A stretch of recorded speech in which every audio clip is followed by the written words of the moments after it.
比如有煎親啦，比如熱水燙親啦，家庭燙傷咧真係好常見啦。好多人咧歡樂中咧就塗啲牙膏啦、醬油啦，唔單止唔可以緩解啦，仲可以誘發感染。其實咧燙傷咧最緊要咧就係科學急救防感染啦，再規範修復都仲愈合，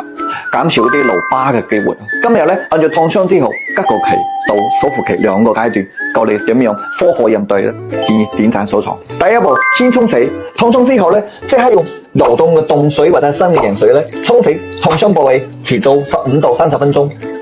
第二步除衫，沖洗咗之後咧就係慢慢小心脫咗嗰啲衫。如果衫同埋皮膚咧黐得太緊咧，唔好硬撕啦，用剪刀咧輕輕地剪咗嗰啲周圍嗰啲衣物，保留住嗰啲傷口周圍嗰啲衫，並且用力拉扯咧加重嗰啲場面。第三咧就係浸泡啦。如果傷口面積唔大咧，可以將傷口咧泡喺個凍水入邊泡5到10分鐘。第四步冚傷口，